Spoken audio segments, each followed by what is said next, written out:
Hey, hey, How you doing? good. We got the Ronin S for you. For so long. Oh, since November. Yes. November. This is the Ronin S, guys. This is the Ronin S. What's And this? We got a Force Pro for you to have a try with the Ronin S. What does the Force Pro do? Tell me what the Force Pro does. Basically, when you tilt, and then the Ronin S it tilts, and then when you rotate, and it rotates at the same time with 10 millisecond delay. So this is like a remote control that's done based on your actual human movements. You don't have to sit there with a remote control or Instead anything. of your joystick. Oh, brilliant. I can't wait to try it out. So we're going to do this tonight. We're going to set this up tonight and do a video with the Ronin S and the Force Pro. And it'll be one of the first videos around with the Force Pro. So we're looking forward to this. So this is the Force Pro here. Hi everyone. As you just saw, we've been down to the DJI store again. And we've got, as you saw in the intro, the Ronin S. Now, anyone that knows us knows I've been waiting for this since November last year. We first heard about it in November, and I have been dying to get this. We're filming on our Canon right now, and we've got this for our Canon. So we are very excited to be using this soon, and the idea is to use this tomorrow. So we're going to unbox it right now. I am very excited. Got my trusty scissors. Terence, are you excited? I'm excited. The mic can't hear you. Inside the box. Wait, just kidding. We've got a box of little goodies with all the attachments and everything. USB cables. Let's see, what have we got in here? We've got USB cable for the USB-C, connectors, lots and lots of different brackets. The main connector for us, I think, would probably be that one. And USB power charger. We've just got our second DJI tripod. So another DJI tripod, which is designed for the Ronin.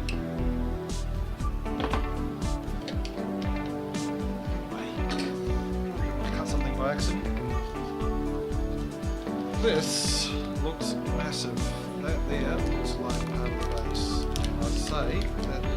Where's the trigger? There's the slider. We've got to balance the camera on this shortly. You'll see that when we switch cameras. And we'll get the Canon onto the onto the Ronin. Oh my God, that's packed in tight.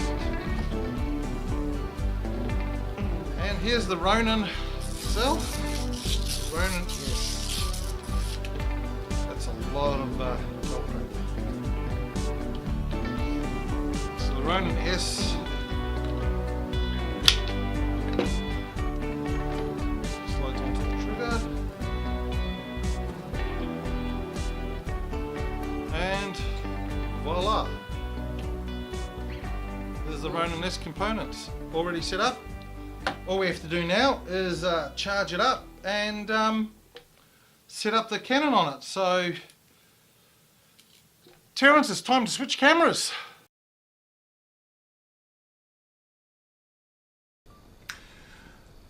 Okay, truth be known, we actually stopped last night waiting for this to charge. It's 2.5 hours to charge, and we didn't want to carry on. It was getting pretty late last night. So, here we are today, and we've got the Ronin all set up, and it's all powered up. And turn it on. You turn it on twice down the bottom. Then there's a trick to this. You've got to turn it on twice at the top as well. Now, right now we've got no camera on it, and it's going to have all that jitteriness. Look at that. That is not the way we want to see our gimbal run. So we're just going to turn it off again. And it has got a delayed turn off, and it sounds horrible when it drops off. Okay. So be warned, don't turn it on without the camera on. We're going to pop the Canon on, our Canon 80D, which is our primary camera, the main camera we use. We're going to pop that on here, and we're going to do a quick balance test. So I'll stand up for that.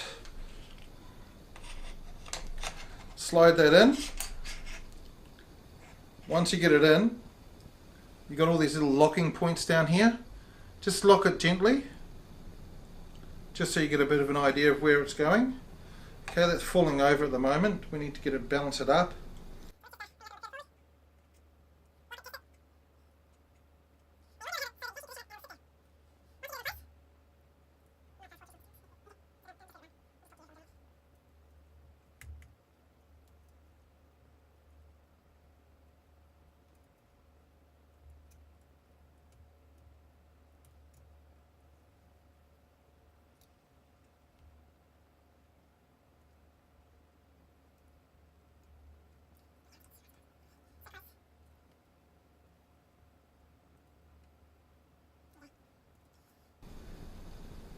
And back to normal speed.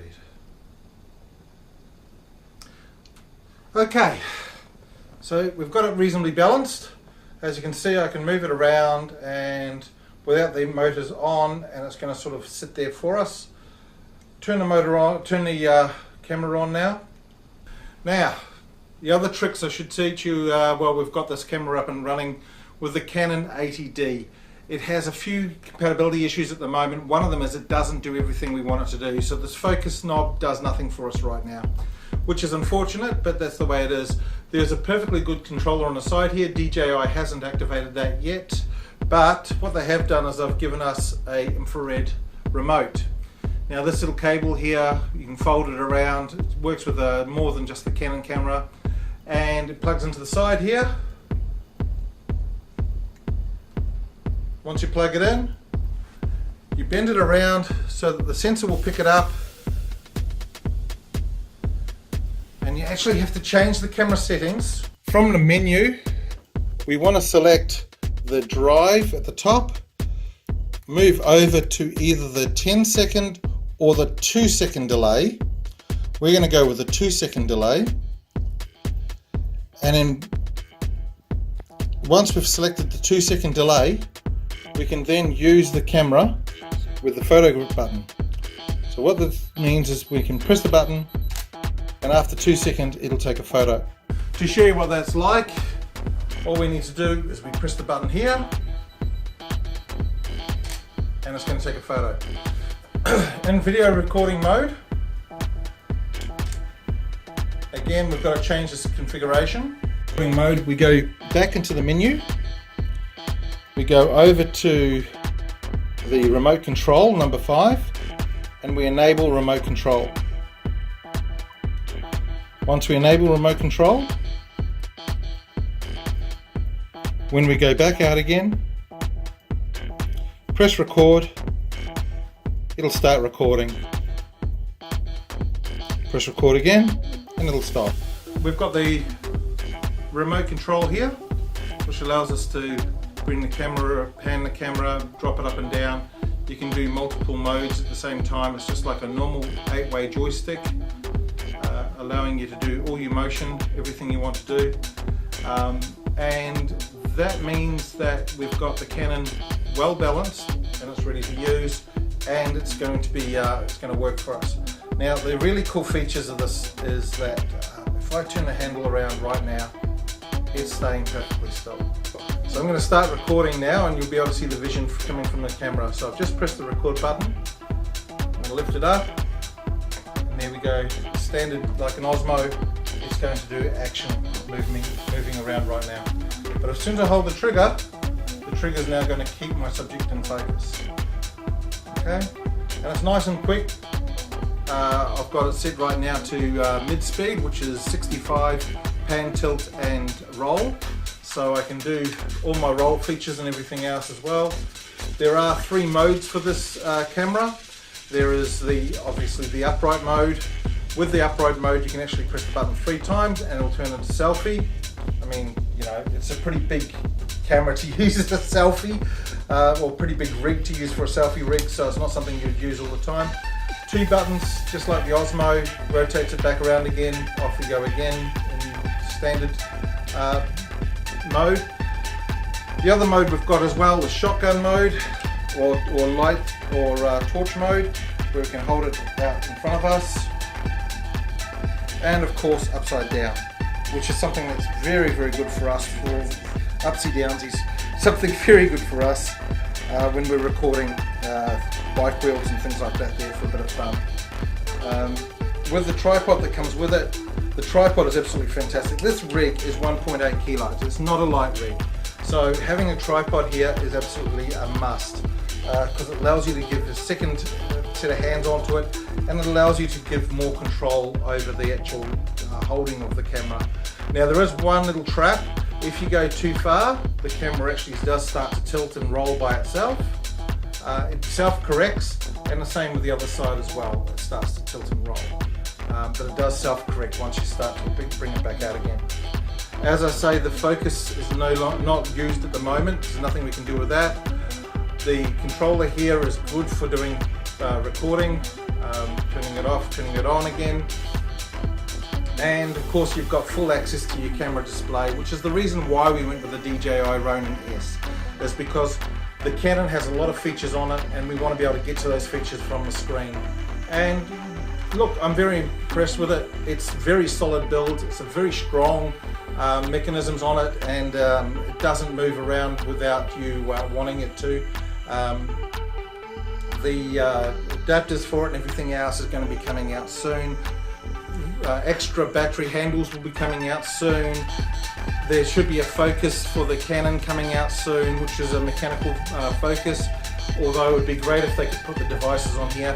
And the other feature it's got, which is actually really good, is the Ronin app itself. And if you download the app, you've got Bluetooth connectivity to the Ronin S, and you can do panoramas and other things as well. So the panoramas means that it's going to shoot as it turns around, and it works fine using this light. You can set the timer on the panoramas so that it'll work properly with the infrared remote control. Very solidly built, very well designed, and just all round amazing piece of technology. Very impressed with it. The next trick for us is to see if we can get the Force Pro working with it and check that out. Again, thanks to DJI or the D1 store in Brunswick for giving us a Force Pro to try out with it, and we're really looking forward to seeing how that works as well.